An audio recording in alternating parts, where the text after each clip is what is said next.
Welcome to today's or tonight's, depending when you're watching this, program of CFAMC Listening Room with our special guest from Norway, Granada, and eventually Vienna, whose name is Magnus Gautestad.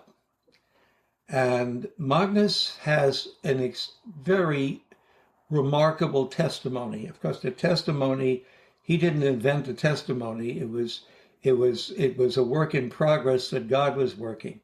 And he's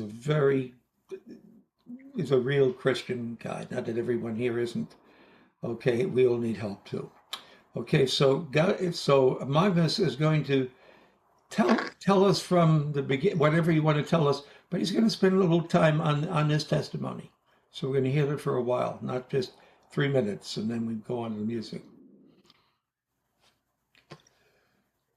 You would like about 3 minutes or the longer version? No, I said not 3 minutes. Right. No, okay. Talk longer. No, not 3 minutes. I'll give you an image to start with.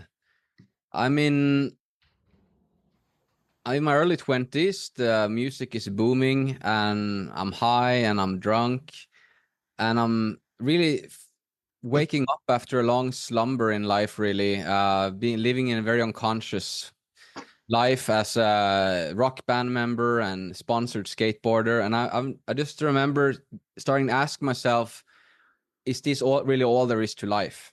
And is there a more of a meaning with it all? So I think that maybe, Magnus, it would be appropriate to interrupt for 1 minute to show the video which you just alluded to, and then I have to.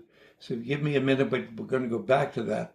Magnus described being a skateboarder and all the accoutrements in his life that went with skateboarding.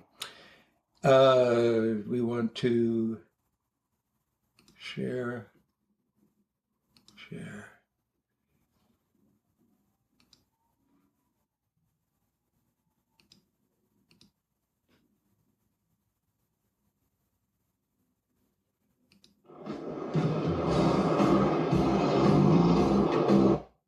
Whoops.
I've never had that as an opening before.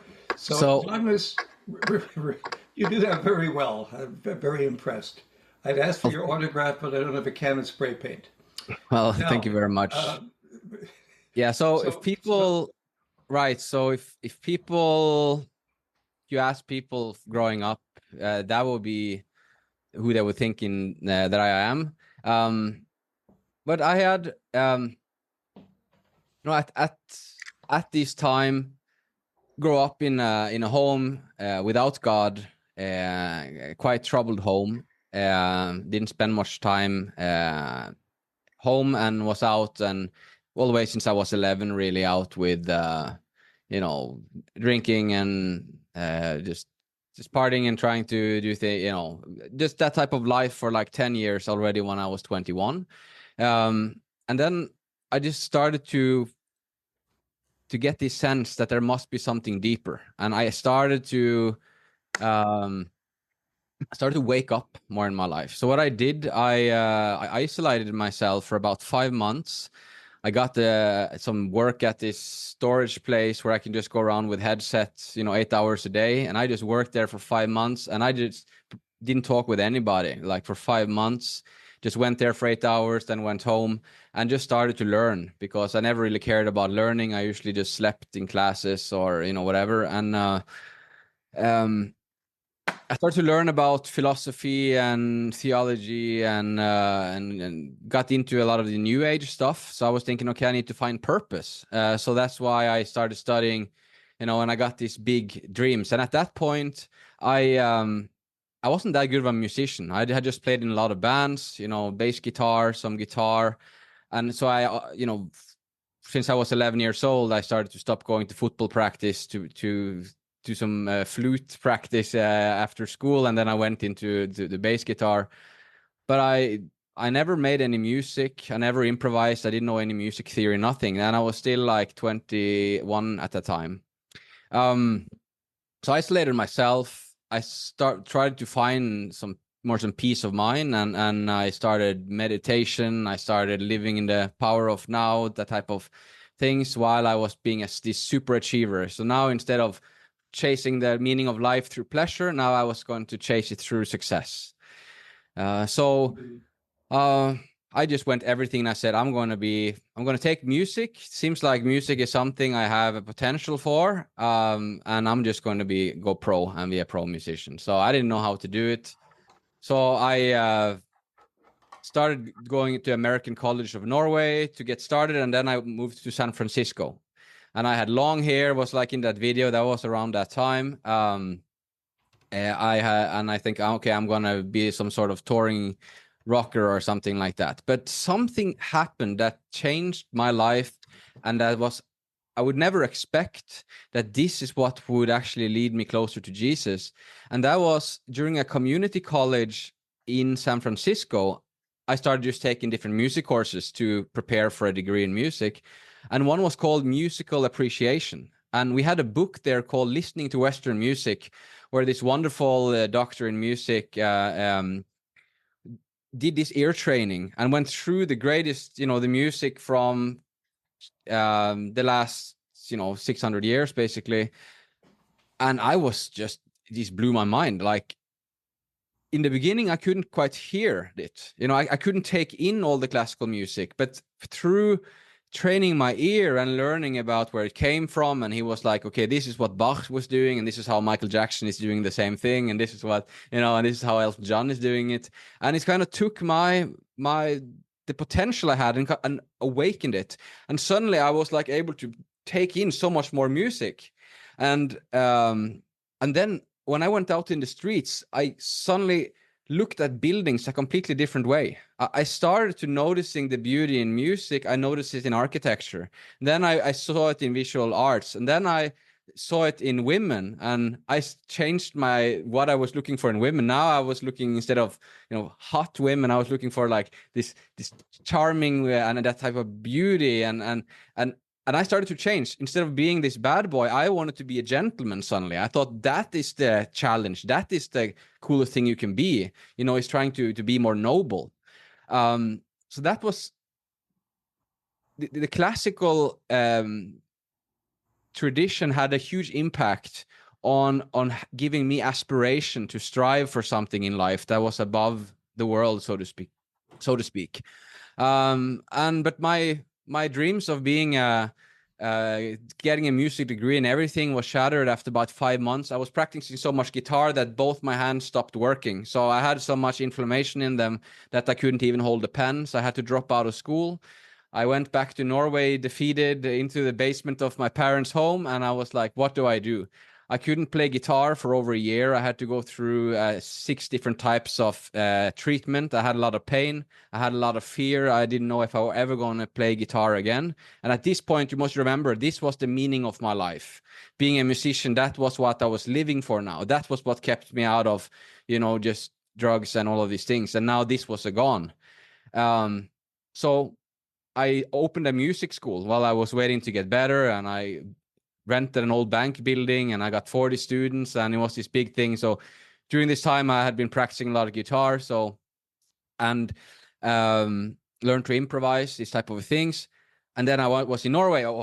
I need to. There was something about that beauty in that music and in that in the arts and everything that connected me to something deeper that I never experienced before. Not through meditation, not through Eastern spirituality. There is something deeper that I found there. And so where did I go? I couldn't really find it in my local concert hall.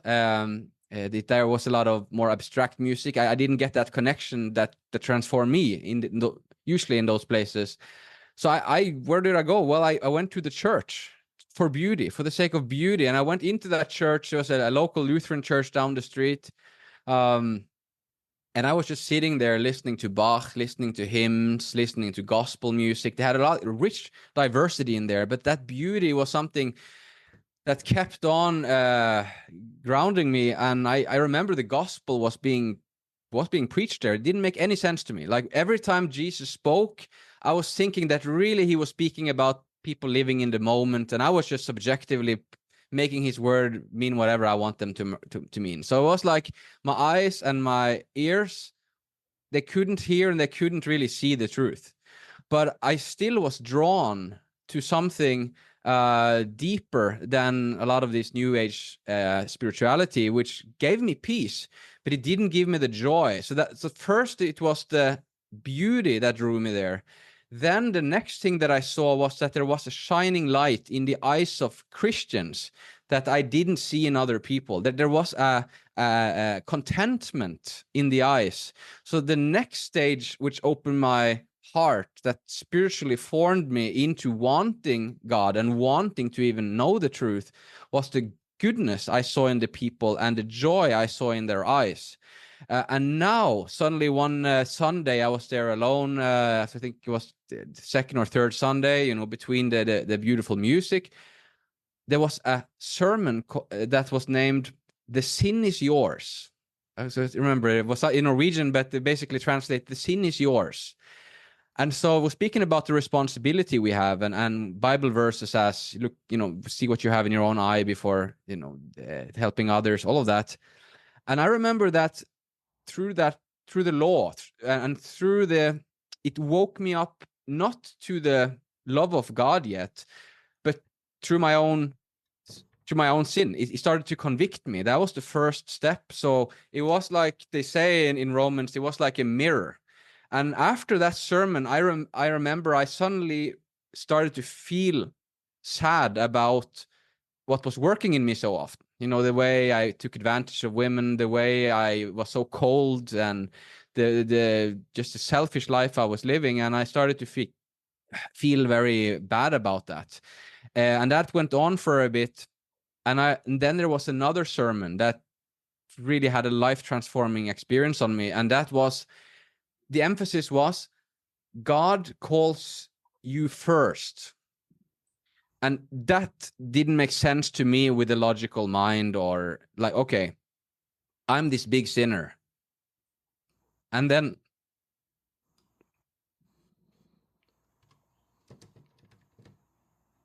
here there is like there's something that works differently than the world. That don't just give you what, that just give you what you deserve. And that touched me very much. And I remember just thinking about this. Okay, you have somebody while you're still in the sin that keep on with an outstretched arm. And at that time I was sitting like in the middle of the church on the middle bench there, and I just got this overwhelming sense of like power that was around me. And I just remember thinking to myself that I feel so completely safe. So that was the first, safety. And then the next realization I had is like, now I just discovered what real love is, and that I haven't really experienced that love ever in my life, not in that way.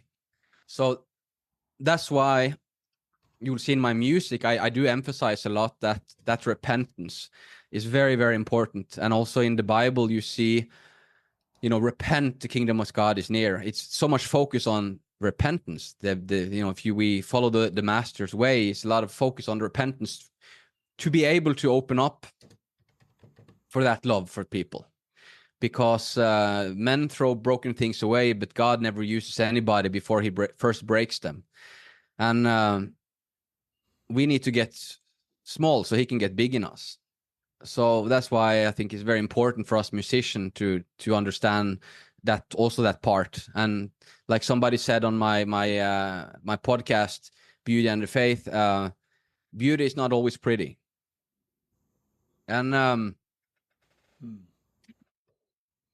so what happened after I went home from church that day is that suddenly I got a desire to read the Bible. So I went home, I found a dusty Bible, it was still in my parents' home then, trying to be able to, my hands were so bad while I started the school that I had to read in messages because I couldn't type on my computer more than 15 minutes. So I was just gradually starting to get tested in every way.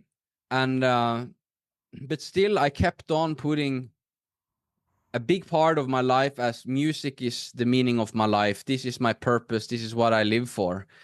So God couldn't humble me through all of that pain with my hands and not being able to play, and also realized that I could never be the guitar player because still it's a chronic thing. Now I can play and record music and play, but I don't dare to go on a full tour because I don't know how long my hands are going to last before they need rest. But that didn't break me. But in 2016, I woke up suddenly. I don't know why, but I had this ringing in my right ear. Had not been playing loud music. I just started composing a lot, because after that experience in church, I started to receive lots of melodies in my mind. And from that point on, I sat down with my Guitar Pro program, which is like where I have notation, and I just wrote down what I heard in my mind. So yes, I've been improvising for some time, but these pieces started coming to me. So I combined these melodies I heard and rearranging the best melodies I could hear throughout history. So I took the best melodies I could find and arranged it to like a 6-piece band. So I just flooded my mind and my brain with the best melodies in history that I could find in classical music, in a hope for that if you put a lot of that in, maybe more good things will come out. So combining improvising with organ and violin in the church, they quickly started to give me opportunities to perform with just sitting and arranging for, every day. But then after doing this for a year and having a huge library of music that just came so effortlessly. And I remember people said, Magnus, you seem so vital. You seem so happy. I said, I have never been as happy in my whole life. Since I was a child, I can remember being so enthusiastic and have been so joyful. And I've discovered this gift that I never knew I had. But after 1 year, suddenly I woke up and I heard this ringing in my ear. And it was so bad that I had to stop listening to music.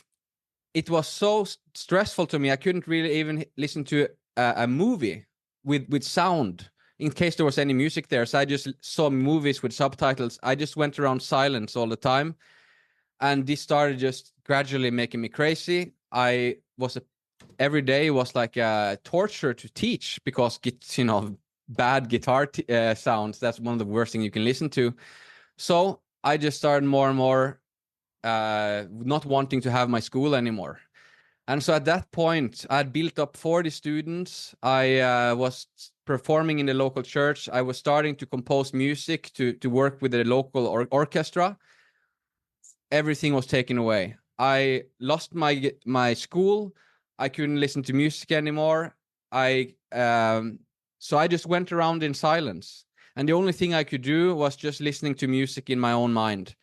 And this was just driving me mad. And I remember now, once again, I was so crushed by this that I was thinking, I don't have a purpose in my life. I don't know if I want to live anymore. And that was the only point in my life I was so low that I lost the desire to live. Even going through all of that, receiving all of those good things, when everything was taken away.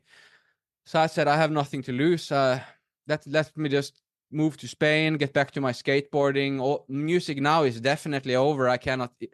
First, my hands was taken away to work on a professional level. Now my ears are taken away. And just, to see if I can get any help, I went to the hospital, and they say, "Hey, Magnus, do you know that you have the hearing of a 70-year-old man that's been working in a factory for 40 years, and you have to get hearing aid on both your ears?" And we have no idea how this happened. So I don't know. Suddenly I was starting to lose my hearing more and more while having this ringing. And so I just moved to Spain. And I remember at that time, this was the first time I said to God, "Okay, you loved me unconditionally."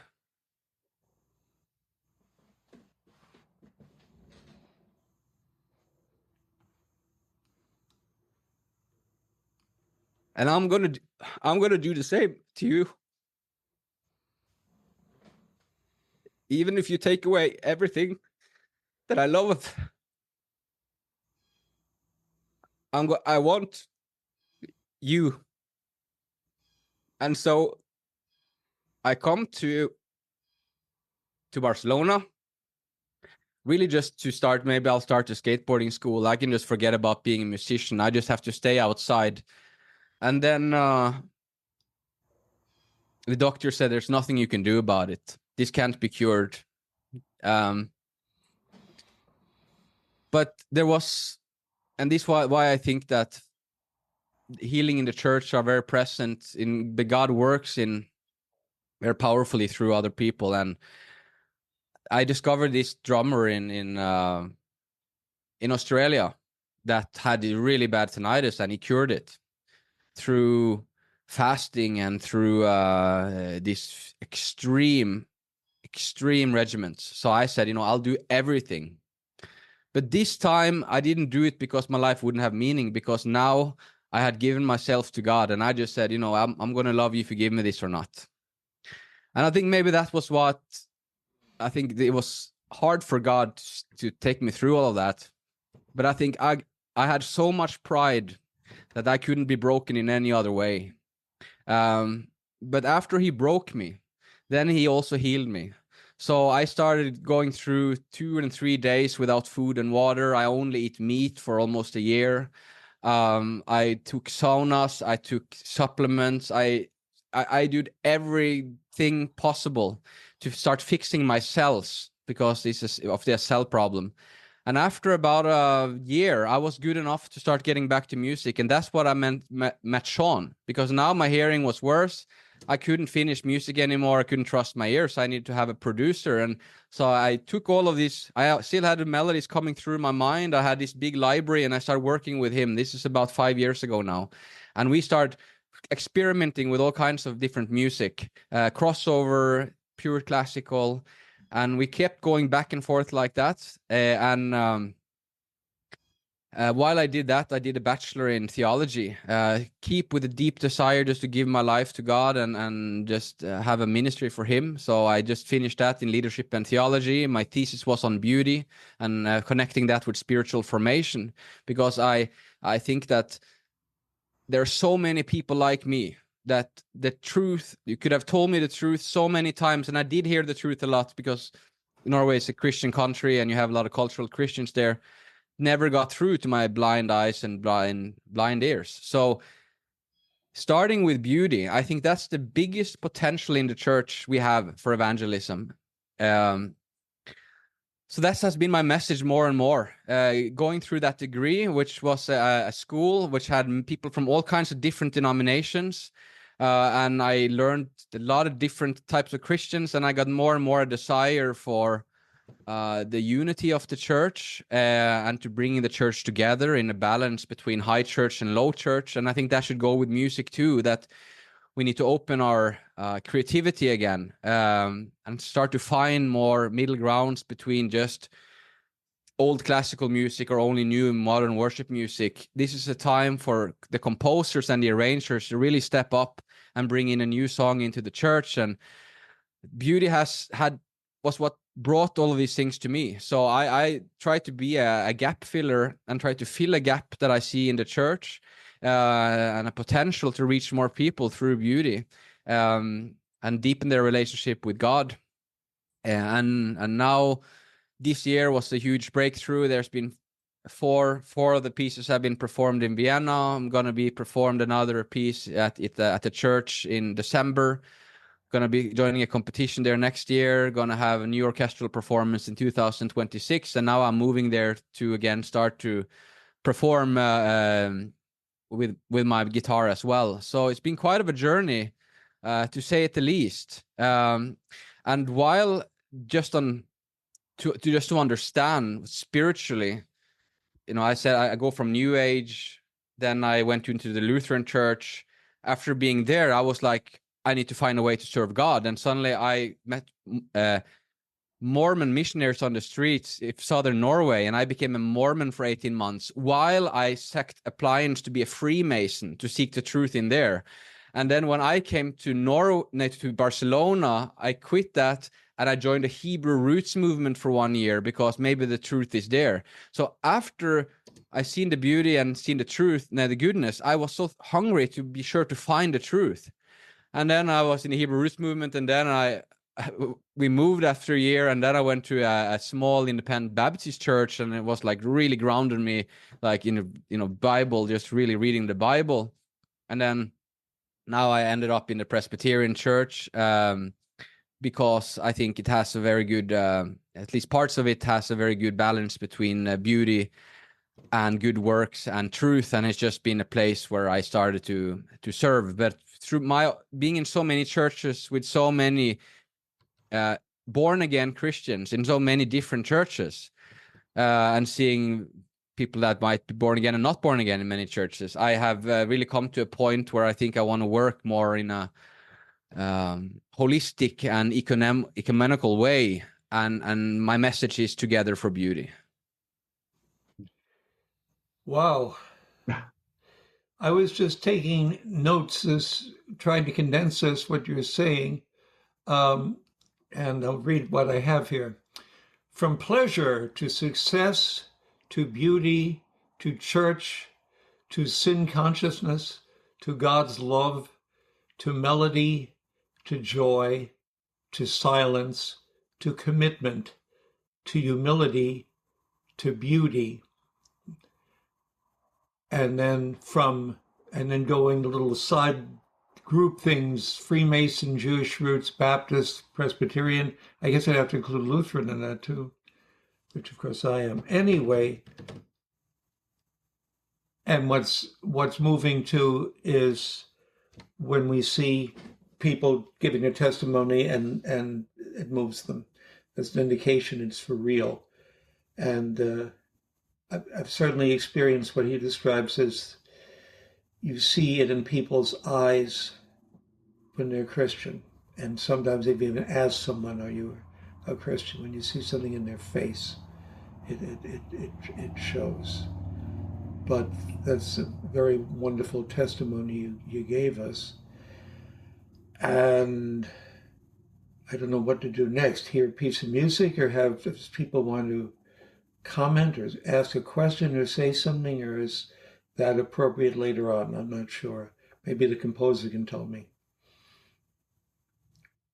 That's indeed a powerful testimony, Magnus. So have you written a piece about skateboarding yet? I have not. I have never, as a musician, been very inspired by my own story, or have I don't receive lyrics or ideas about using my personal story, and that is why Sean is helping me with the lyrics. I'm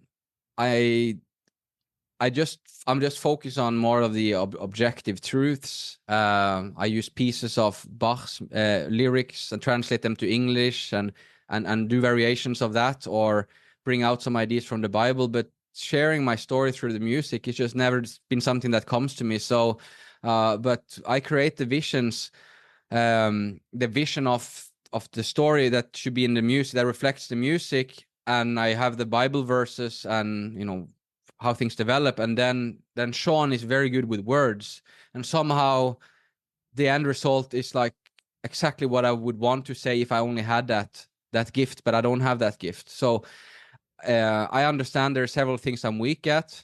And so that's why I'm a big believer in finding people and work together with other people. And so he, as it is now, he's the ones, and he using stories that is something universal in our experiences. And so I have not wrote about skateboarding, but who knows in the future. But then it's something I would start listening for if I really receive it inspired. Next month, Sean, and can you please pronounce his last name for me? Sean Miljakovic, and I'll give $10 to those who can spell that on the first try. We have been knowing each other for 5 years. I still make a spelling error once in a while, but that's Sean. It's he's just a brilliant. He's an Orthodox. We work very closely together, and he's just a great music producer, and he helps to arrange, and he has been a part of these pieces that we'll be listening to today. So credit for him. And of course, the founder of our organization was raised in an Orthodox setting, and a Palestinian Orthodox, and that's Mark Hidgley. So, and we are an ecumenical group. Right. And I just want, I think this is the time now to share the music. I think Yes, it's I good think to so. connect it. But I might say that I hope that there's very little me in the music and very much truth. But I think you will see by the choices of the topics that it is maybe more personal than I consciously know. Okay, now our first piece we're going to listen to is "O Wretched Man." And it's interesting because when I first time I was talking to Magnus, I quoted, not knowing this piece was going to be the same exact Bible verse. I said, "The very thing I would not do, that I do, but that is not me, but sin in me." That's something St. Paul said. So we don't, as Christians, we need to not make our identity in our sin, but to make our identity in God. And so I was saying that, and then I heard this piece, which is the same subject. So let me put it on right now. I need to. There we go.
Would somebody say something?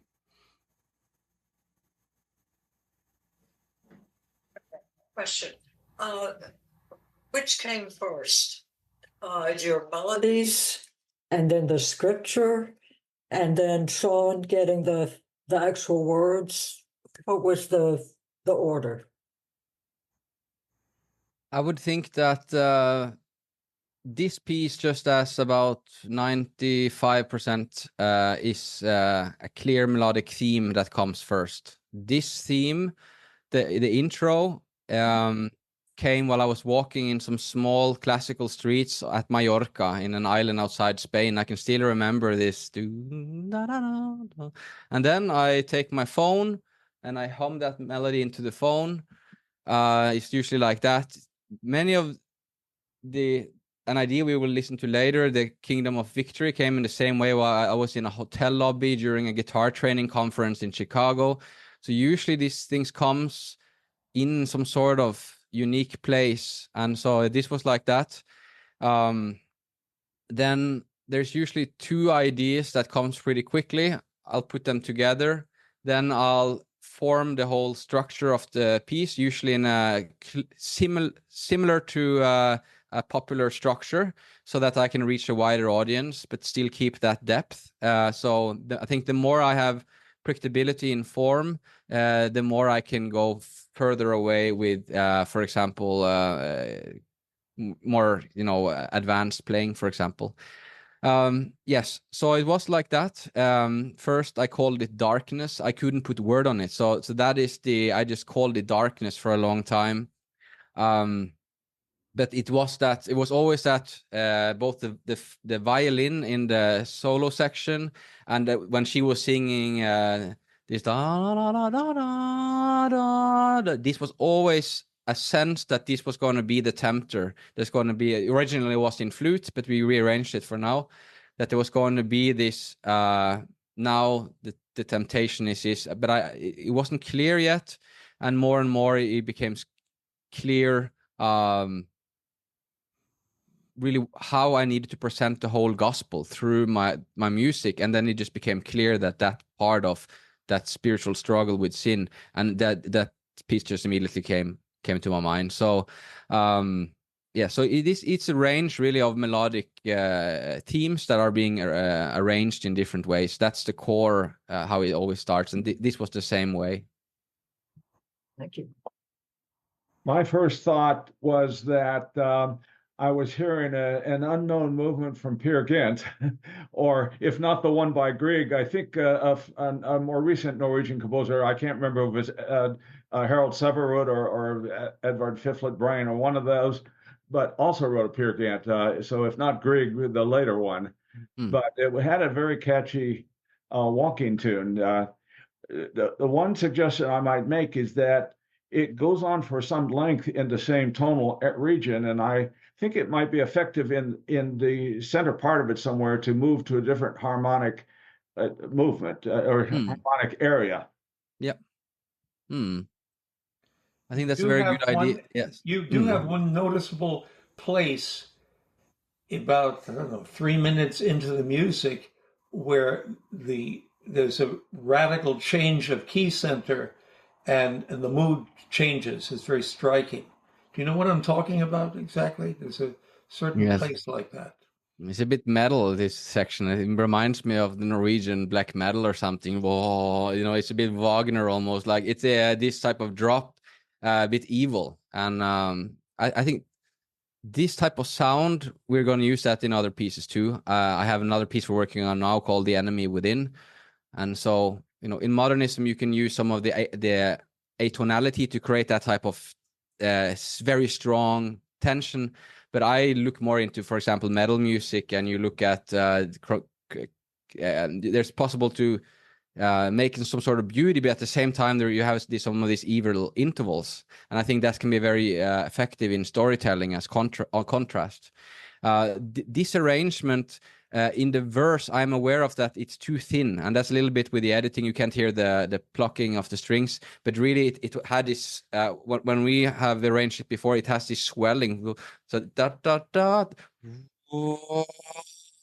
It should be there should be more. There's really more going on there. So this was the first performance ever of this piece. Now we know how it is in real life. So you can never really know, right? You think you know, and then you're there and you don't have a real room, and then there is several things. So I hope I hope to get a lot more constructive criticism today than compliments, because Sean is going to watch these too. And just like Beethoven, he rewrote stuff after it was performed too. So I'm open to just objectively seeing how much potential can we get out of this to strengthen the message. And of course, there's more work to be done. So I'll take a note of that, David. Thank you for your. Is there any more specific? Some you can say there, like any points? Any other more specific advice there on so we can kind of implement it and listen, or Well, just in general?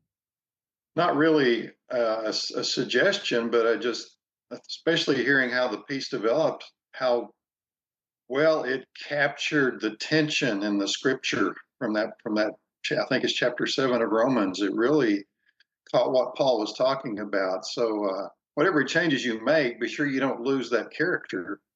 Right. Yeah. So yes. Yeah. Keep that the goal of the meaning, and then what can be done to have an even deeper emotional effect. And one of those is also just to be sure we keep the consciousness and the attention of the audience, right? Also, so it's just not just enough to keep in there, but not to distract it, not just do more just to do more. But I think the way to change things up, as David said, I think that can be done in a very smooth way. Just like with movie, you can do close up, and you can do, and good video editing. You don't see when you change angle, you don't think about it, right? So I think that something like that needs to be done here, where you don't really think that there was a key change. It just kind of happened, and the story is strengthened. So that was a good emphasis, Robert. Thank you. I wanted to say hi, by the way, Magnus. It's Hi, good to see been a you while. again. Yeah, I really, as you probably know, it reminded me a lot of maybe the pre-Baroque philosophy of church music, just in the sense that you bring a lot of emotion, but it never gets too, should I say, emotionally driven. It feels very much like it wants to bring us into the realm of the spiritual, very calming, kind of in the Platonic sense. And I thought it was very refreshing to hear music that wasn't about over exaggerating every word, but bringing us into the environment that you wanted us to feel. So then we weren't distracted by the music, but rather the music elevated the words to a new sphere, so to speak. So I really liked how the simplicity of it brought me in that way to follow the words and the message. That's very helpful. Thank you very much, Ian, and really good to see you again. It's been a while, brother. Guys, yeah. Anyone else?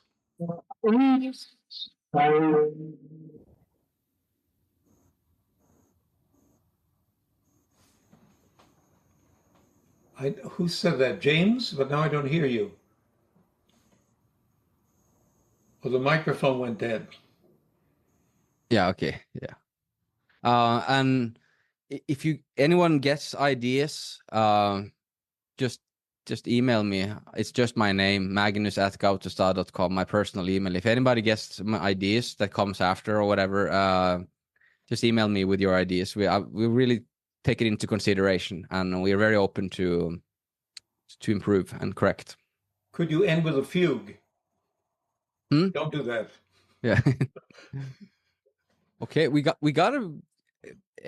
quite a few pieces more. Should we proceed to the next one? The next is Kingdom of Victory.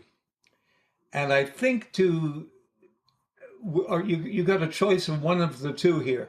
Either the live performance again with the subtitles, or seeing the score video and hearing the music it is a live recording. It's not a MIDI recording. Which would you prefer? Well, I think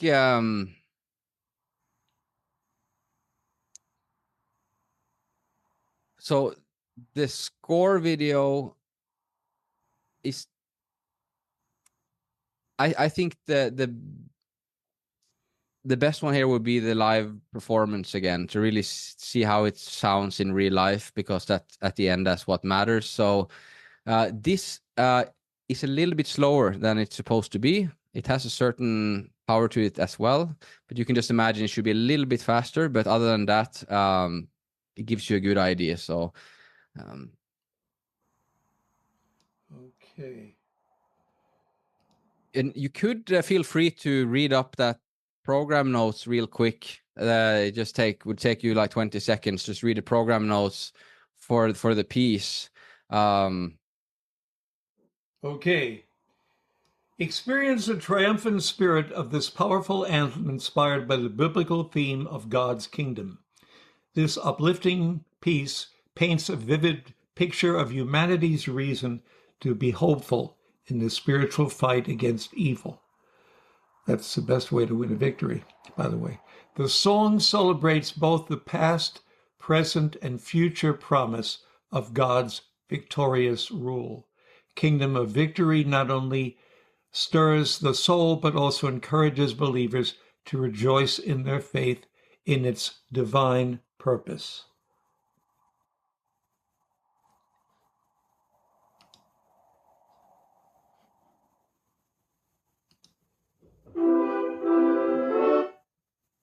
Oops. Let's try that again.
Let it fly high, like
If you haven't said something so far, please say something.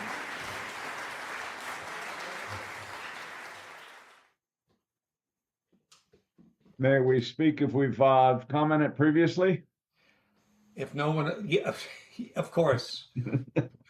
I like the way you, in this piece, which in some respects was similar to the previous one, but you had some nice changes of texture in the middle section where there was a piano, important piano part. I would encourage you to look for more ways to bring in different textures like that, or to display perhaps some of the various sections of the orchestra, or even solo instruments in the orchestra beyond the piano.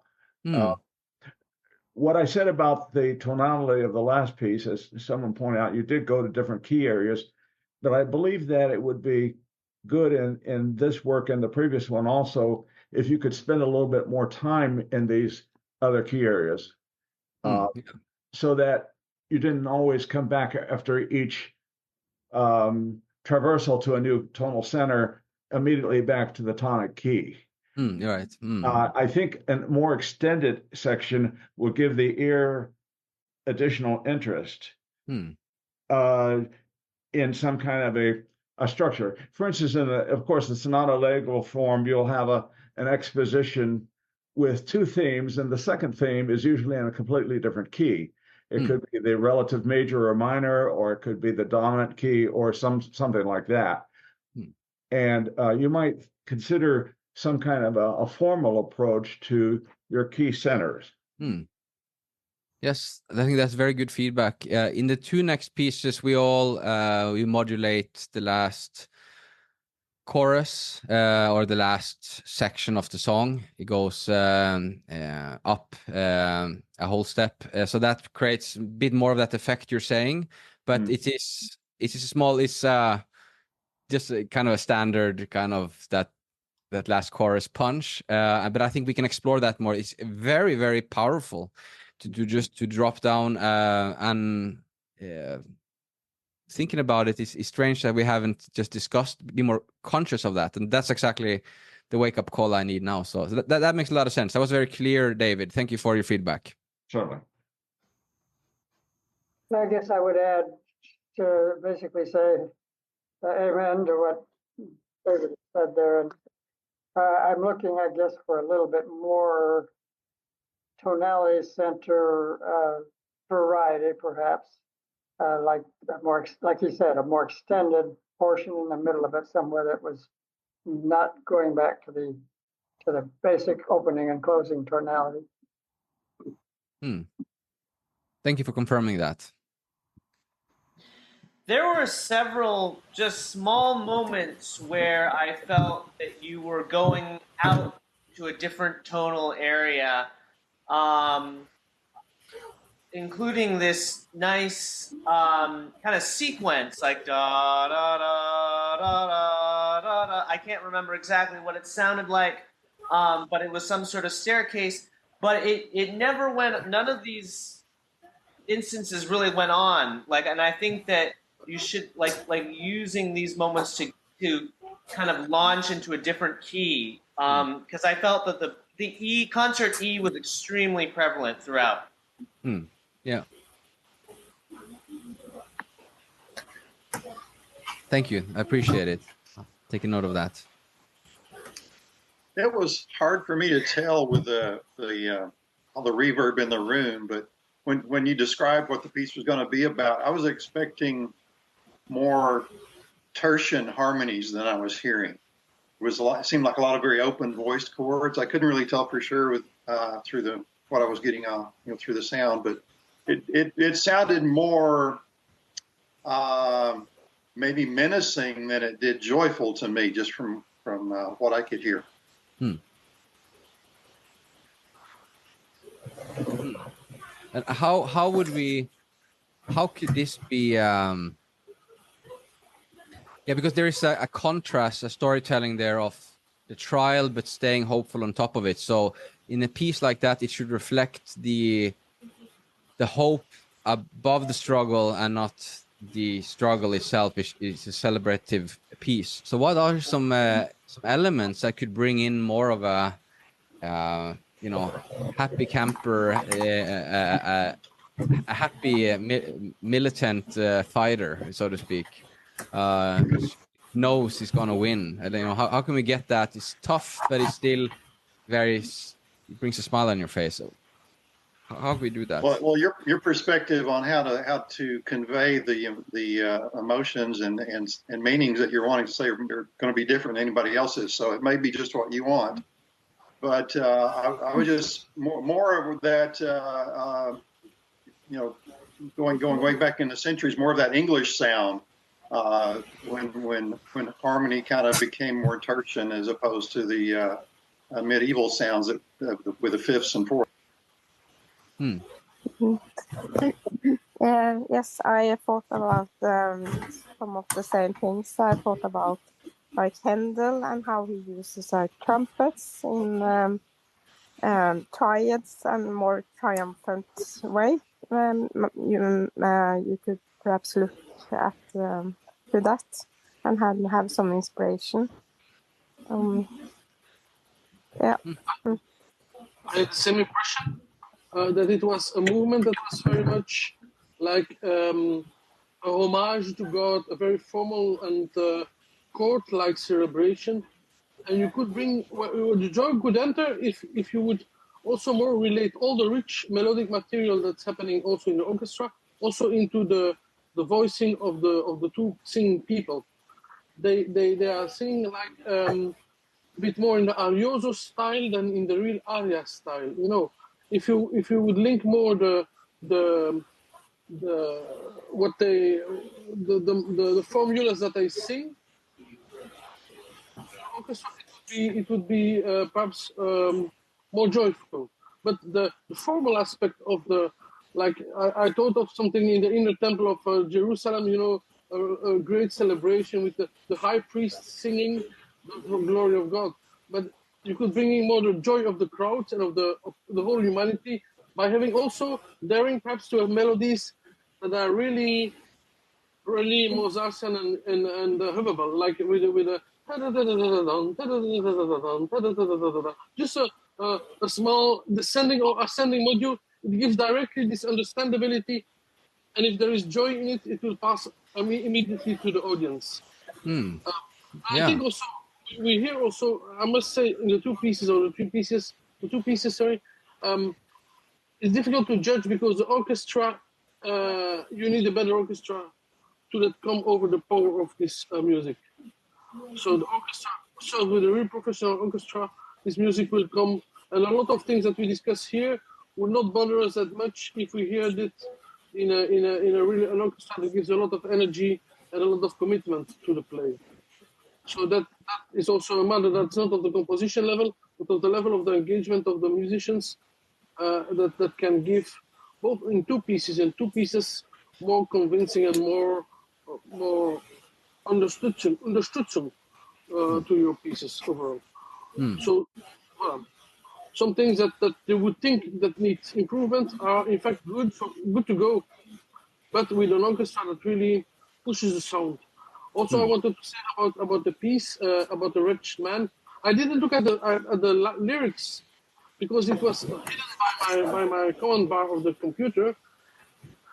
But I thought that when this thread of the wretched man that was like me progressing somehow, it was good when all the motifs in the winds were always a little bit more harmonically aided by the violins. So when this happens in your piece, it's better than when it's naked sounds of the soloists and of the wind sections. Because the wind sections lack also a little bit of commitment to phrase well and to do the things really good. That's my opinion. Voilà. That's a good point. So the bit of the articulation and just bringing a bit more passion there. And I must also say, like I commented on, when the speed is a bit higher, it is also more of a quickening march, so to speak. And also, you cannot really hear the bass, but it is almost like heavy metal 80s horse gallop bass that they also gives a very much that type of going forward type of thing, so it doesn't, so the minor key doesn't get sad. So these elements could be strengthened, and then the ornamentation that you're saying, because it kind of gives this call and response. You know, it's like if you're filming the response of the audience that they're smiling, then you know, okay, I should be smiling to this. So this type of responses kind of train you that yes, in spite of the fight, you can smile through it. With the usage of the fifths and the open chords and the quarter and the chords of the carte quinte in French, the fourths and the fifths, it indeed gives a little bit near Far East for Chinese mood to the whole piece. Chinese in the sense of, you know, the formal, very percussion driven march, not march or like celebration, chord celebration. And that is good in sense because it evokes filmic qualities in my opinion. But is it your aim as a Christian? That's what my point was, to just highlight the regalian aspect of God, and perhaps, like a little bit in music, the overall celebration of joy by the saved people. And that would be a nice thing to add into the composition. For example, just strings, and then something like a grateful melody, a grateful text line of lyric, where the love is flowing, as in your testimony, from God to the Creator, and from the Creator to God. That would be nice, a nice little mezzo, for example. I don't know. Very good. Yes. Are all four pieces in minor mode? All four Yes. of them? They all are. They're all 90%. It's like Arvo Pair. It's right. wonderful. 90% of my music is in minor mode. Right. Yeah. 85% of my pieces are in minor, maybe. So I think it could be good to go to Have Mercy. This is the piece. We can start with a version that is not performed live, so you can hear how it sounds. And I wanted to explain what we tried to do, because I was about to release a lot more music than I have, but we wanted to see, okay, we have samples. So we went to Musiversal, and we hired a trumpet player. Then we hired singers. Then I improvised a guitar solo, and we thought, okay, with good sample work, can this be enough that it has life, it sounds quality, it's good enough for us to release music like that? We do all of that. I showed it to this organist in Norway, and he was saying, oh, I really like this piece. You are going to record it, right? And I kept hearing that, you know, it lacks the real instrument. So after that, I just say, you know, I'm not going to release anything before we find a way to record it. So, but we have this recording that we made. We went as far as we could with this hybrid model. And then after that, you will hear how it sounds when we arranged it down to 6 musicians in Vienna. And I would love, especially showing 2 different arrangements here. Let me know, right? Have Mercy, My God, of course, can be a more intimate thing. It can also be a very grand idea. What do you think, where this should go? Should this be a full orchestra over time? Should we, yes. So that, just keep a little bit more attention, especially on the arrangement here, what you think.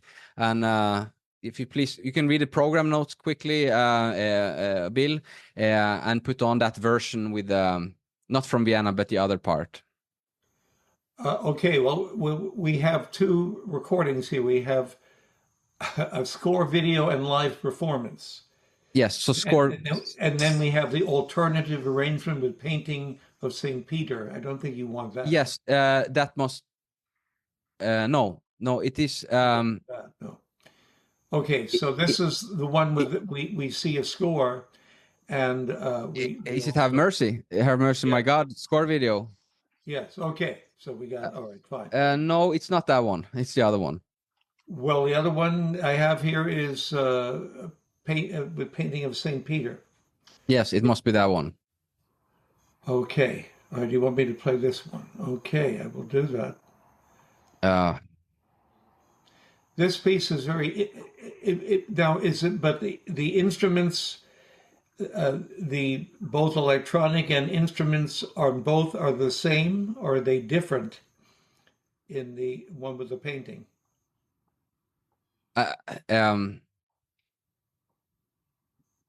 So in Is one the of them, soundtrack the same for both versions?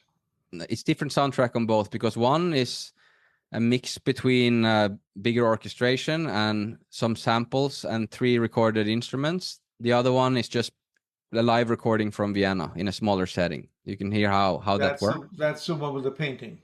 Yeah. So Okay. if you just put it on, I think it's that one. I'll hear quickly. Okay. Excuse me if I remember incorrectly.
I liked the drum beat.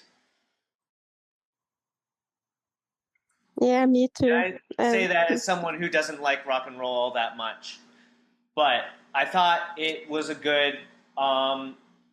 It created a certain intensity, and then the fact that you didn't use it all the time, I thought was also very well thought out. I thought it brought a certain amount of eclecticism to the music. It wasn't just this single pure genre, but rather a mix of different ideas. Well, thank you for the feedback. Originally, all the way in front until like early last year, it has always been the intention of make something a bit more crossover, that could spark a revival of beauty into other genres. Right as we speak, I have somebody who's sampling now Kingdom of Victory into a Christian hip hop beat. So being able to be creative and just show different ways we can take classical music and be creative is something. This piece has some of those elements. It's very interesting to hear what serious classical musicians like you think about those elements, because that's a lot of the people I want to serve with my music, but also hopefully that people can find classical music and find Jesus also in a bit more approachable way. I also have that in mind, but that it is also still deep enough and complex enough to keep an attentive, educated listener interested, so to speak. So that's something I go back and forth between. So that was an interesting comment there. Thank you, Elliot. I thought it was very interesting just to hear the various different styles you've used, whether it be the minor mode or the like. There's a lot more to musical aesthetics.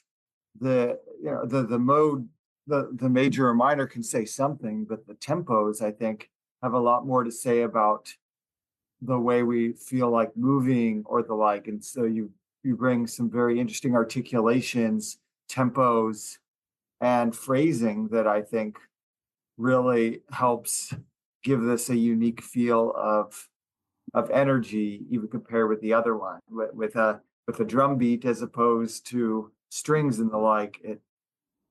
I find, me just personally, I find a lot of this brings me back to almost the early church chants in a new vein. A lot of those are in Dorian kind of modes, but I find it very effective there's something transcendent about some of these modes and repetitions that I really enjoy. I like how you're synthesizing a lot of different genres of church history and just more contemporary genres. It definitely makes me think differently than I do when I hear worship music that is too familiar sometimes. I really appreciate the variety. Well, and that's great. I hope I can take a few arrows in the back, go out there and do something great, and then make some big mistakes, and then hopefully inspire people to do some of the good things that works to stir hearts. I need to have pretty strong emotions to feel anything. Like if I listen to contemporary Christian music, I don't feel anything. I just, it's not strong enough. I guess I need some strong emotions to kind of to melt my heart. These are all elements really to help myself feel things, which should be a part of any Christian worship. There's a hand up there from DMW. Do you want to say something? That's Don Wolfson. Yeah, it's Don Wolfson. Can you talk to us? Yes. Can you hear me? Yes. Can you hear me now? Yeah. Yes, we still hear you. I wanted to say I was really struck by the overall effect of the piece. I felt that it was addictive, that I could listen to it over and over again. I love the heterophony in the early part, and it's not often you get to hear heterophony. So I was very pleased with that. And then the recurring progression, and also just everything that was going on, plus the modulation up a step. That's just very well timed. So I wanted to speak to all that because I thought it was really pretty much perfect. Well, very, very grateful to hear that. This was how the piece almost immediately came from start to end. This structure, these parts, and everything. And you will soon hear how we took and we got feedback from another composer I know that we needed more variety in the middle. He thought we should have more of a breaking point in the middle. And Sean and I worked together to create a different middle part. You will hear that soon in the other arrangement. So, which is also very beautiful. And I'm very interested to hear about, if you think this one was perfect, then maybe we should have 2 arrangements of this one. Why not? I think the same piece can exist in different forms, different expressions. Like the joy. Bill, would you mind? Be glad to know that I did also catch the stepward That's good. and That one was for you, David. I approve of that heartily. The tune was very simple, but it was effective, and I think it carried the piece just fine. The good thing about a simple tune, though, that it does allow you to be a little extra creative when it comes to the harmonic underpinning of it. So I would encourage you to revisit this piece, which is effective as it stands, but I think it could be even more so if you considered options as far as expanding your harmonic vocabulary here. Most of the chords that I heard, if not all of them, I may have missed something, most of them were either tonic, dominant, or subdominant chords. And I think using a secondary dominant here and there would lend some harmonic interest and also keep the piece a little bit unexpected and less predictable. Sometimes you want predictability in a piece of music, but other times, especially with a simpler tune, it's good to explore the unpredictable so that the ear is surprised along the way somewhere. I would like to disagree somewhat with my colleague, David. Because I have a problem with secondary dominance. I have a problem with functional harmony, and that secondary dominance will bring in functional harmony. If you want to use a 2 chord, that would be a minor chord, that would work, but not a 5 of 5. I'll keep that in mind as well. So I'll, it comes down to it, seeing it, really listening to it in the context. Some of these things need to be felt to really know. So, Elliot, you had a comment? Yeah, I just wanted to add to what David said. I think in addition to having more harmonic diversity, I think your melodies could be more chromatic. Like it doesn't have to be atonal, but just a couple like sharps or flats, once in a while. No. Please don't do that. You will get more of that in the other arrangement. We go a little atonal at times, even there. Or are we going to get to hear the other arrangement? Yeah, we can hear it now. Bill, can you also just read the program notes quickly? Yes. So after this one, we expect Rachel to say something. Okay. Okay. Yes. Rachel will have to speak. I'm reading, Rachel, your nice comment here on the side. So in the program notes, you can see how. And this was, in that performing in Vienna, people have this in their program notes. This almost like a call for repentance in the program. So if you read that, you will also understand that it ends unresolved, right? It ends with that type of single note, and that's an idea that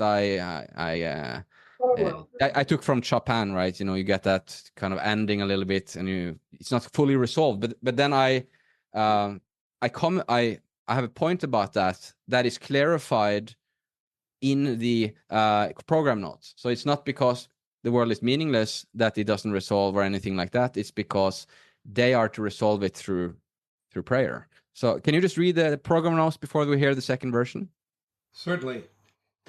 Embark on a soul-stirring journey with the hauntingly beautiful composition, Have Mercy, My God, inspired by the profound narrative of Peter's denial of Christ in Matthew 26. The lyrics delve into the depths of remorse, self-deception, and redemption. The rooster's crow echoes the cry of conviction, while the singer confronts the consequences of denying the truth. With heartfelt pleas for mercy and tears that bear witness to both inner struggles and the love of God, the song explores the universal theme of seeking divine grace in moments of profound darkness. A mesmerizing blend of emotion and spirituality. Have mercy, my God, inspires the audience to relate to a fellow human's repentance, ending without a full resolution to encourage a prayerful step on the part of the listener for final peace. Okay, now I will put on the, wait a minute. Here we go, share. And we can just take a quick look at the lyrics, because I think the lyrics are quite small in the, now we're going to see an actual score video. Okay. So here you can see, originally I just took Erbarme dich, mein Gott, to honor Bach, and that is, I rearranged that for this piece, but then Sean, he wrote that more like a relatable story in the verses there. So Yes, you did a good job of that. So I can. I just want to put in a plug for, I don't know if any of you have heard of Nathalie Sturzman, who is now the conductor of the Atlanta Symphony. Is anybody familiar with her? Heard his name. Somebody Heard about said, okay. Is she from French origin? There is a wonderful video of her, because she is a singer and a conductor, and she does the Bach Erbarme mich, conducting it and singing it at the same time, which is a unique thing. And there's a video of that. If you go on YouTube, you can find that. And she does she's an extraordinary conductor and musician. Okay, but now let's hear, have mercy. Oh no, we're reading the words. I can, I think everybody has maybe read it by now. So if you can read that, you can hear what they're singing, but it's German singing, so sometimes they have a little bit of an accent, and you will hear the recording now. I never, for me, that recording in a chamber setting in Vienna was not good enough for us to release. Number one, because they brought in an amateur alto, which brought the arrangement out of place. So they tried to cut down cost and be gracious, but you can hear that she's too low and out of tune a little bit. And then the other thing was that the room didn't have enough reverb. So I'm very open to the next going to be in a beautiful church. And so there we will have a lot more reverb. We will have a professional alto now in December, and we're going to make a beautiful video from it. So anything we can learn to make that better, that next arrangement. I still have the possibility to bring in other instruments, or if this setting is good enough, you think, to really bring out what this piece has to offer, because I can bring in an instrument or two more, or more singers, if it's really necessary. Okay, please, Bill.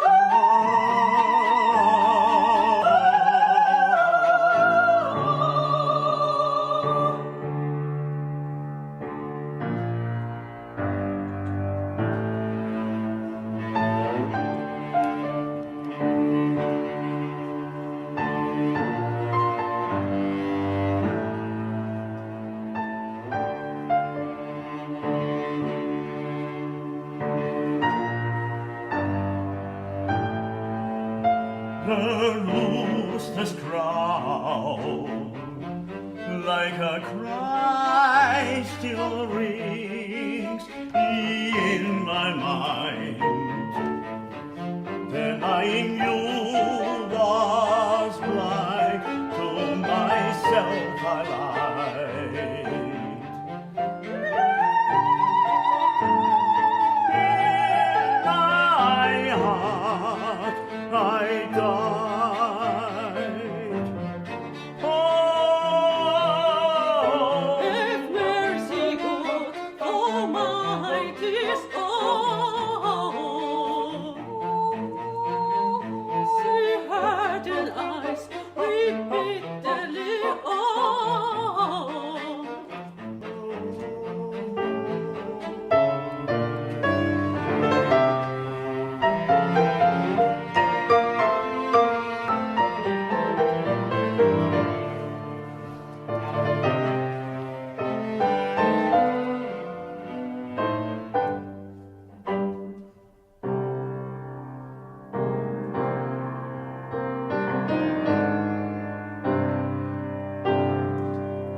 days of gray, which path to take, my soul's afraid, in the depths of despair,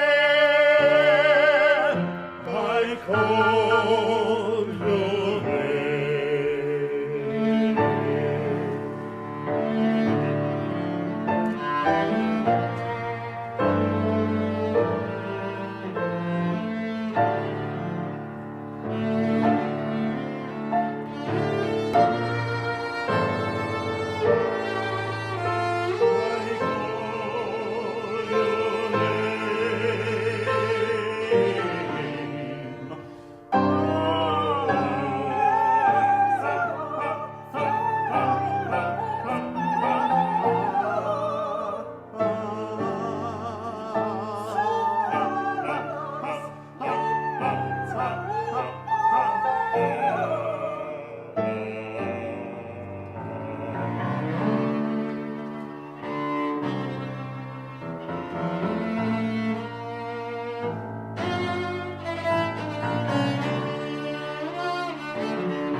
I'd be curious to ask each of you which one you preferred. Could we do that? But we wouldn't ask the composer. Well, let's start with Ian. Which do you like better? Both were such a different experience. I might just say the first simply because I feel like from a meditative worship standpoint, I don't want music that I have to analyze as I'm using it to worship. So I like the experience of listening to it as a tool of meditation rather than analyzing it. Okay, Robert, what would you say?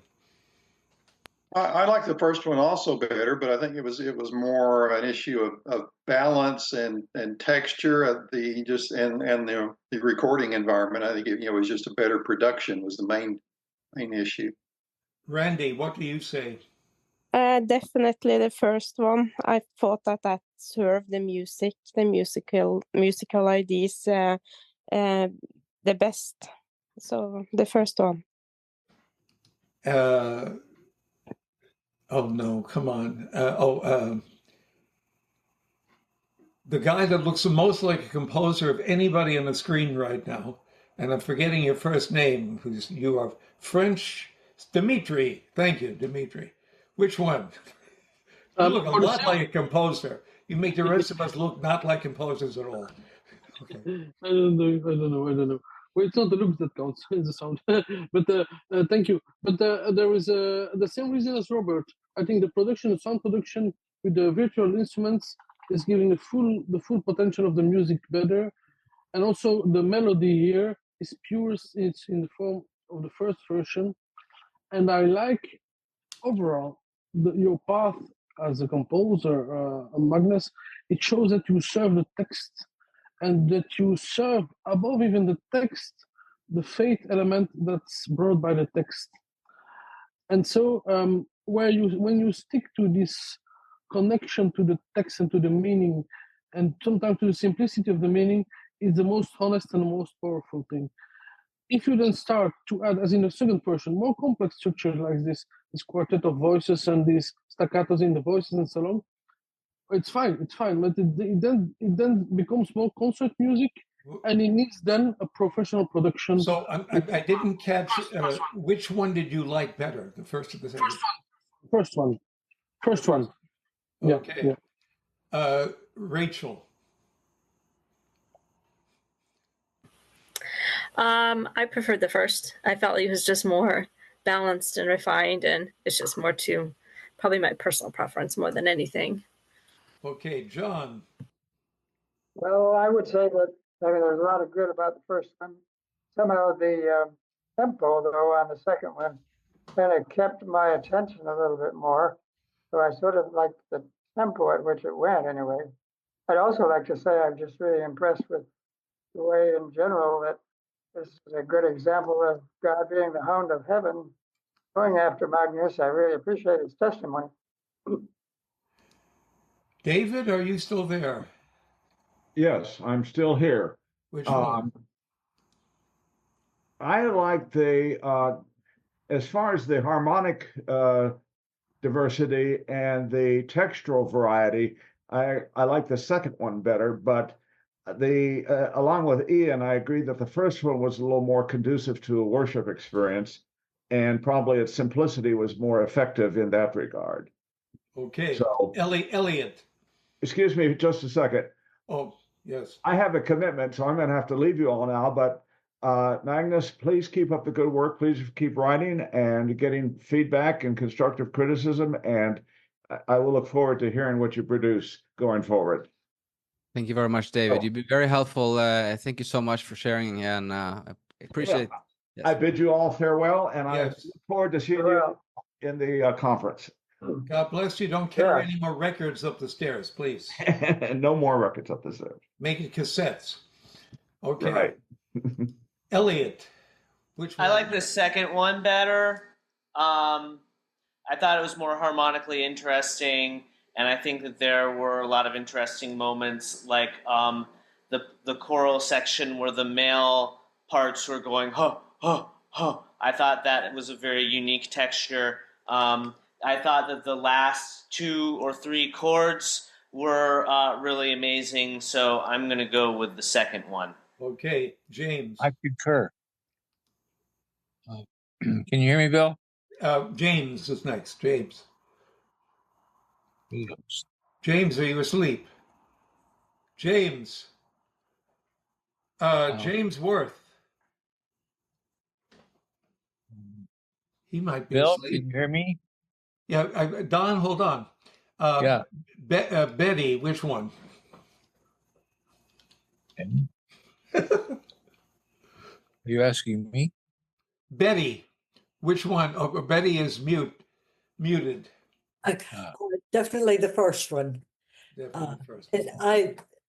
For worship, if it was strictly just a concert, then the second one. But the first one to me was just so much more worshipful and meditative. Don, now you may talk, Don. All right, thank you. It took me a long time to figure out how to work this. But now that with all that discussion going forward, I think it's a tie. I'm going to have to say I like them both equally for different reasons. Okay. I think it's then valuable. I'd also like to give my opinion, which is I strongly like, this is my taste, the second one much more than the first one. The first one to me sounds kind of commercial and sounds like what you normally expect to hear. And the second one is very unique. I understand that if something is because if you know my own music, some of you know my music is different. So so I like different things. When something sounds like, oh, that's predictable. Okay.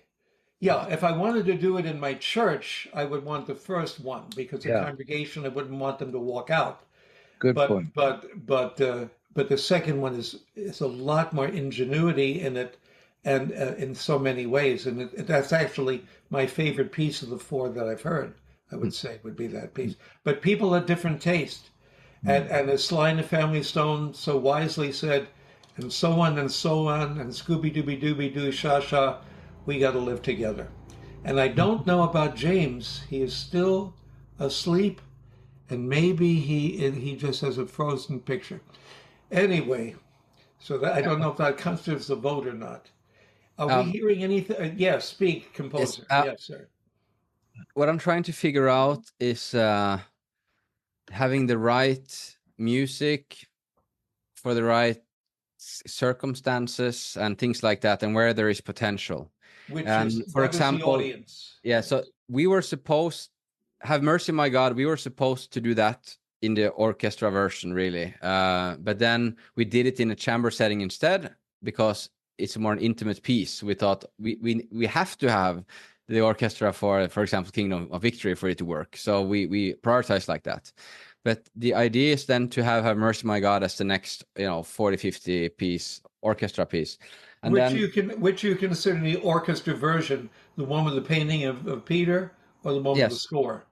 The one with Peter Yeah, so is what I'm called. wondering about in a concert setting in Vienna, if we took that second version and arranged it for 50 musicians, would that be the greatest way to reach the hearts of that audience with a or should we, at least for the first time, the priority should be to take the first version and just getting that with a real proper great orchestral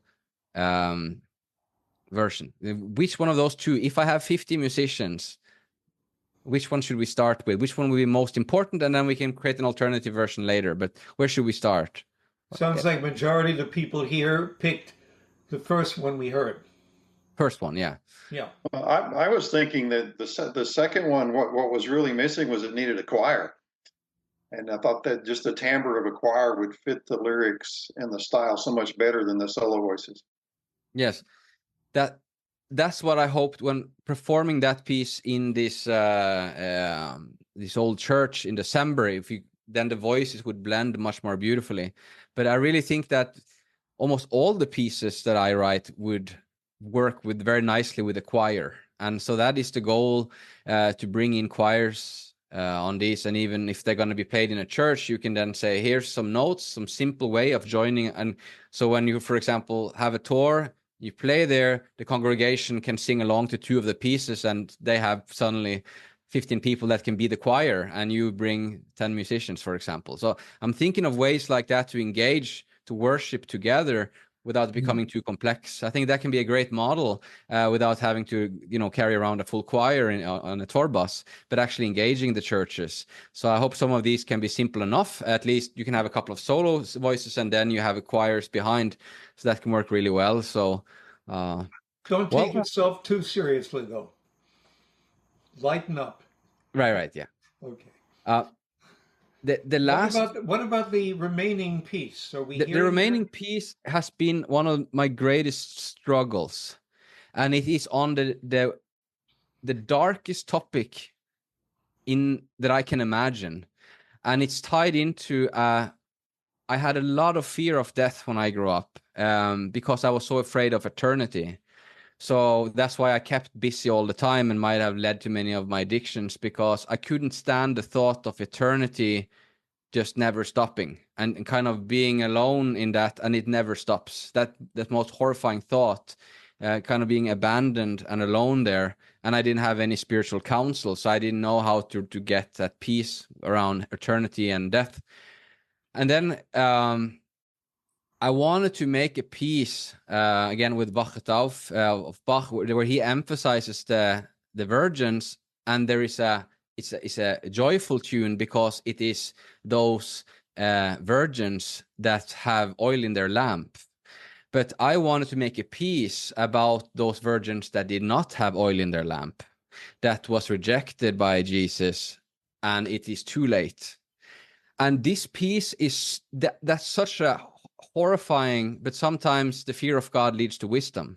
And I wanted to find a way, and I kept arranging this many times to find a way where this can be done beautifully. And I just think that you will definitely hear in this piece that the alto singer don't work, and it just becomes too.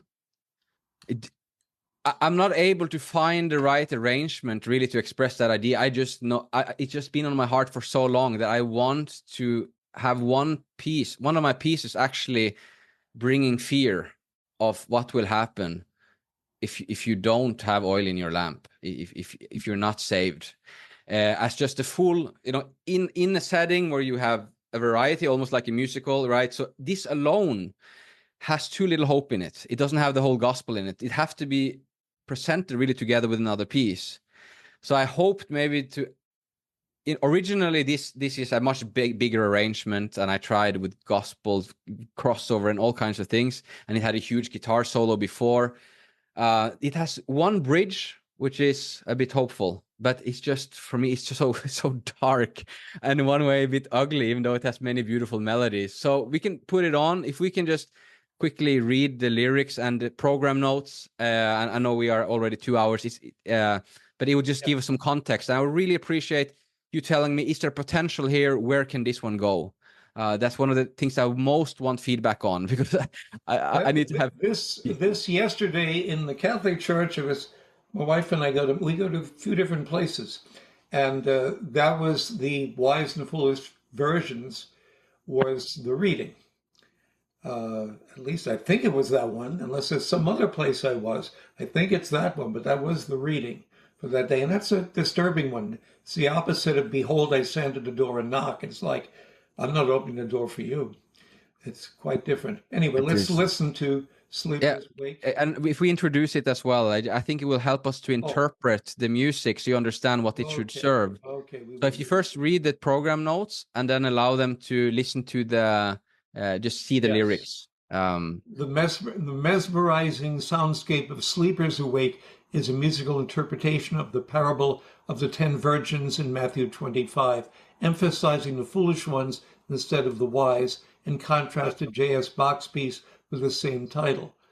Through exquisite harmonies and evocative lyrics sung in simultaneous voices, the song unfolds the tale of spiritual slumber and the consequences of neglecting readiness for Christ's second coming.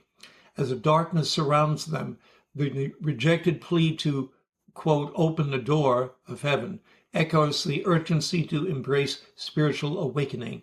With a captivating blend of voices, the composition leads listeners through the journey of souls yearning to have their lamps ignited with a beauty that transcends even our greatest fear into a joyful hope for life everlasting.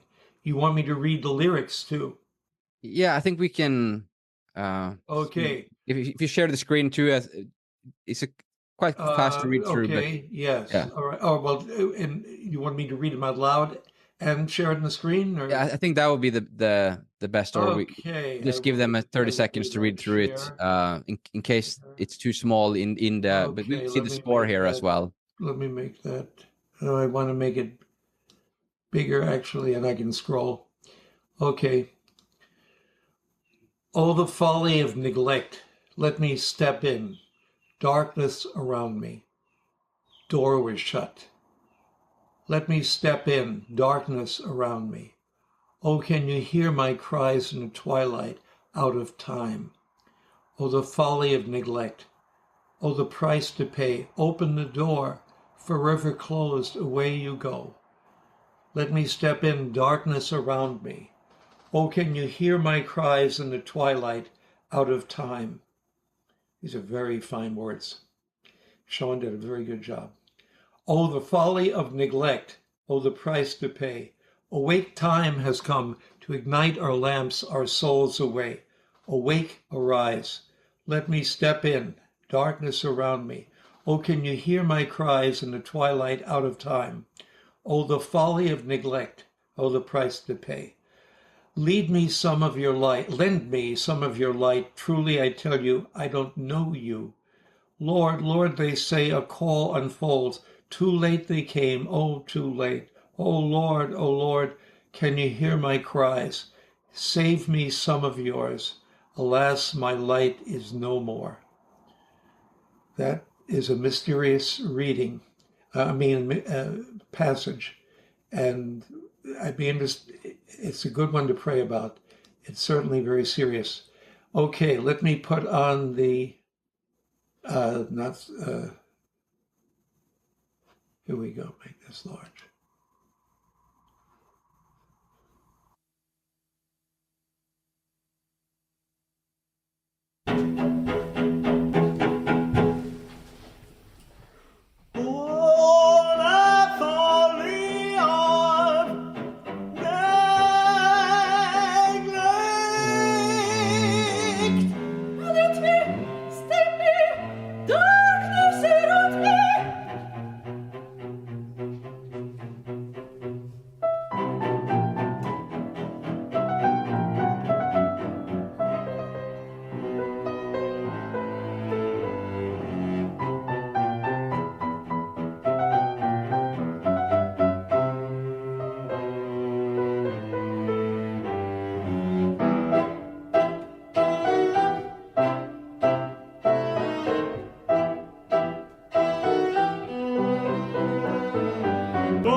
Bill, Yes.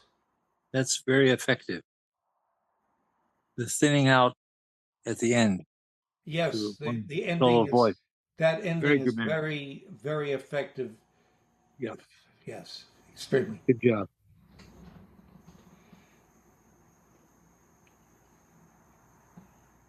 I also liked going up a step, but then coming back down to the original E minor at the end.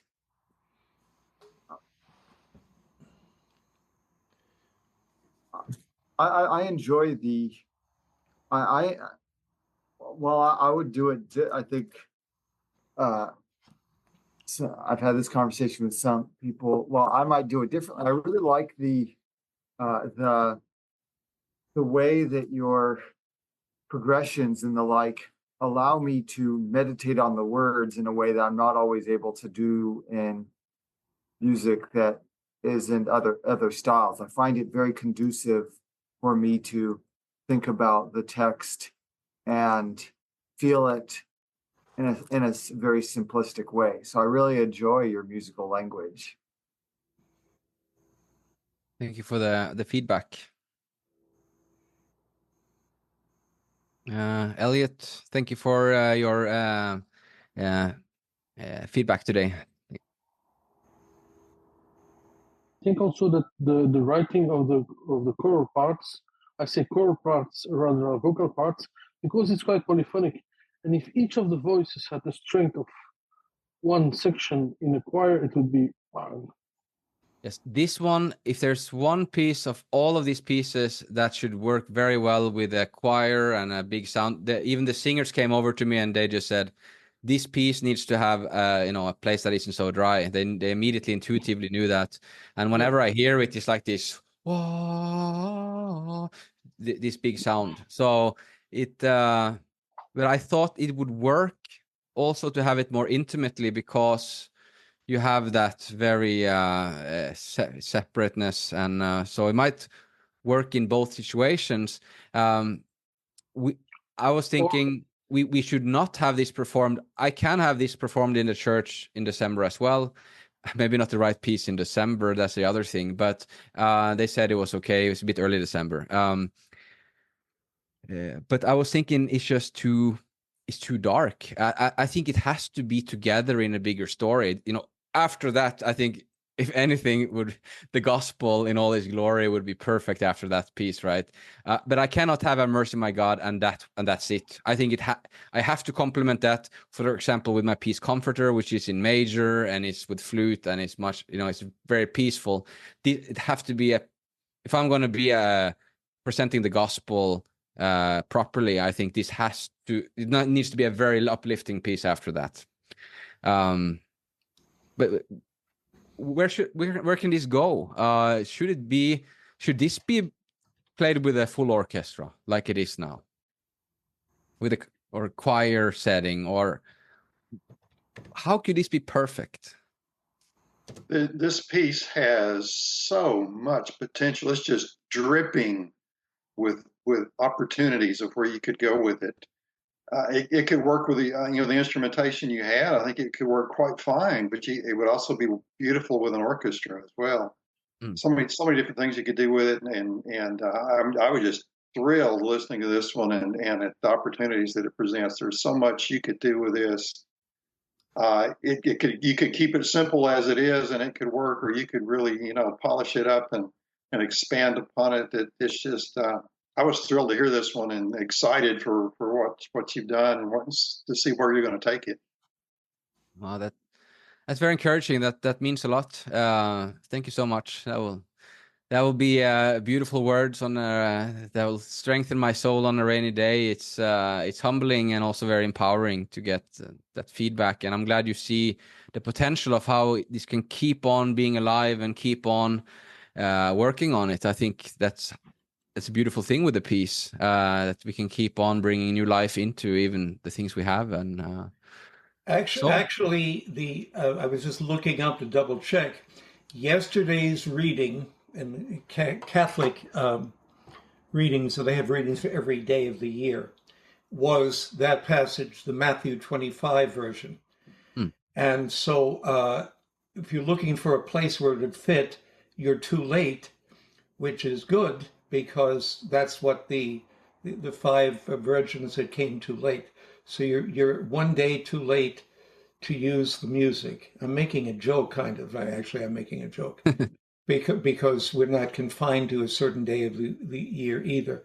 But that happened to be coincidentally or serendipitously the reading yesterday. So many people throughout the world heard yesterday, millions of people heard that story. There is God work all things together in an amazing orchestrated way. I think that's one of the most important truths of the whole Bible. That even those things that some people mean for evil, God uses it for good. I think there is no more that consolidate my soul than to think about how God is working all these things together for good for us with his purpose, and that at the end he will have complete victory. So yes, as you can see today, I trying to make myself really feel things. I try to bring tears or fear or courage. These feelings that have been shared today are one of the main areas of Christian music that I think is most neglected. There's too little lament in the church in general, especially in the evangelical church, even though it's so much in the Psalms, for example. And that has so much potential for healing. I think sometimes we don't emphasize the fear of God. It can be a very good thing for contrast. That's definitely something used in the Bible. I don't think sometimes we emphasize enough all the warfare analogies and the empowerment. And for very many men in the church, they need something to fight for. I think that can really engage them. So I write about that encouragement. So encouragement and healing are some of the two aspects that I think we can do a lot of with classical music, because classical music can be so impactful. And then there's also the majesty of God, which will be reflected in some ways, are reflected in some other pieces. And that's also, I think, with classical music, no genre can do that as well as great composed classical music. Reflecting the majestic and the lordship of Christ. No matter how good band you have, you can't never really get that as an orchestra can. So I think that's gaps I want to lay down and fill as I go forward. And I really appreciate this feedback. This really is a game changer. It can really mean a lot for the direction we're taking. We can really take all kinds of direction, because I'm moving to Vienna now. I haven't told you, Dimitri, but I got the apartment today. I'm moving to Vienna in 30 days, and I'm going straight in. I talked with Alexander. It's going to do all kinds of things there. So, yeah. Magnus, since you speak Spanish, in Spanish in English we have the fear of the Lord. And we use one word. In Spanish, I know for fear of the Lord would be temor.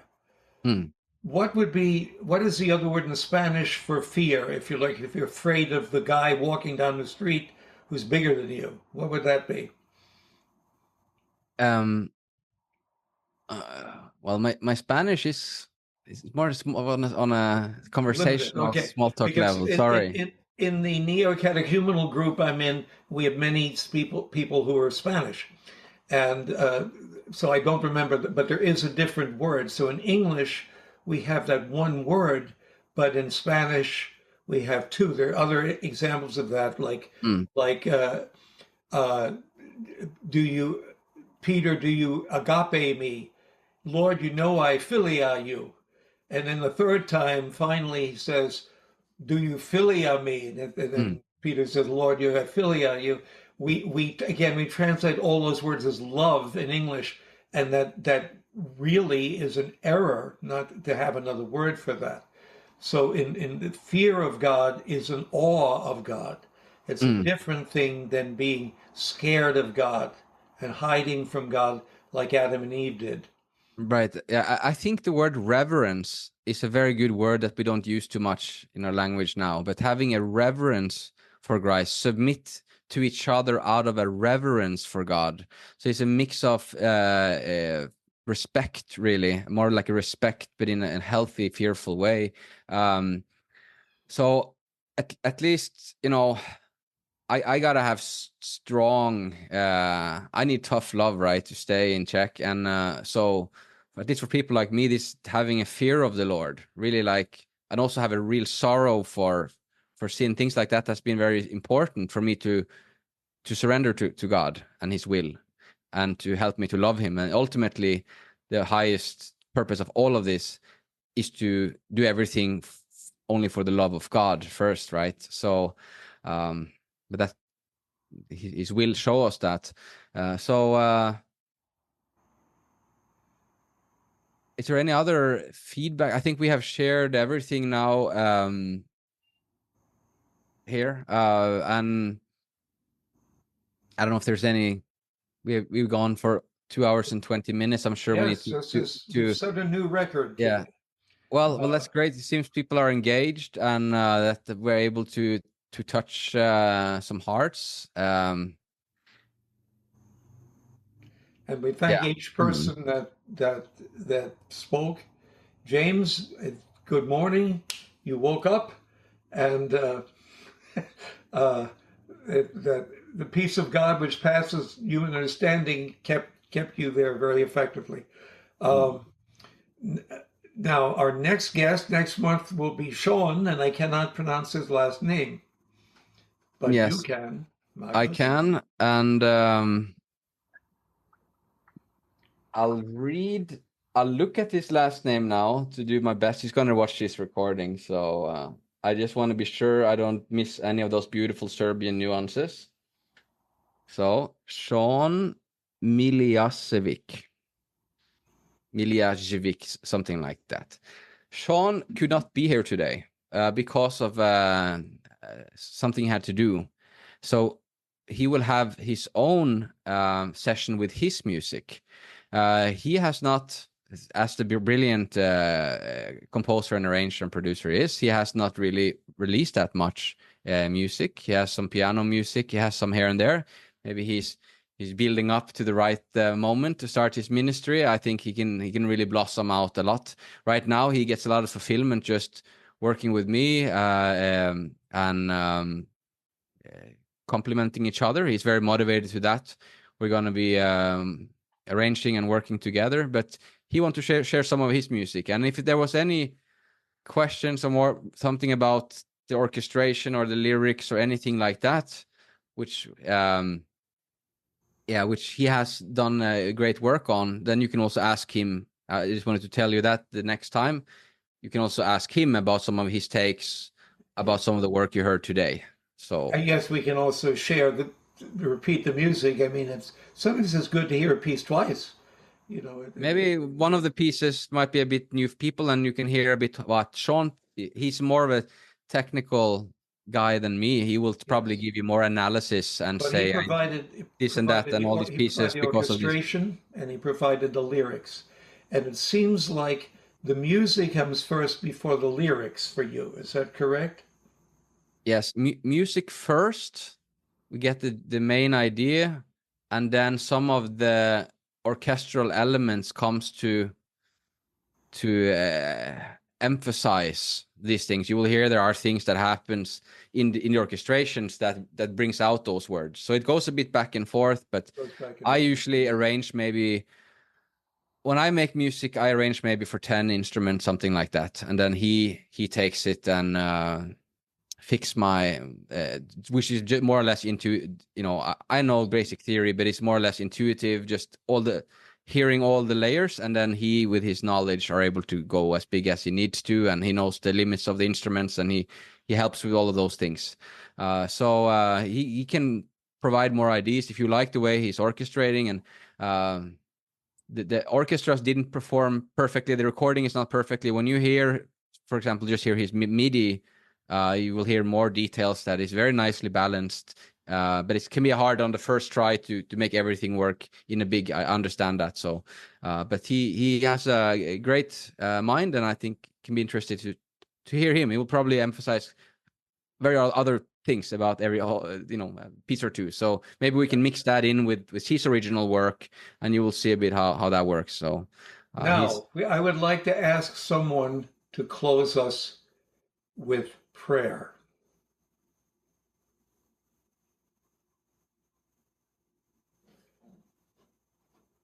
James, you just leaned forward. Could you turn the sound on and pray? Oh, it isn't working. You can do silent prayer. Okay. John, how about you? Can you close us with prayer? No, Thank you. Lord, we thank you for the session today. We thank you especially for the way that you have worked in Magnus's life, throughout his life, even when he didn't know you were there. Just thank you, Lord, for what you have brought him to thus far in his life. Pray that you'll continue to bless him and his work, Lord, in which he's trying to follow you and to glorify you. Pray that you will be with all of the CFAMC group that's here today and others too, Lord. And just be with the preparation for the next month's session also, we pray. Commit ourselves into your hands. In Jesus' name, amen.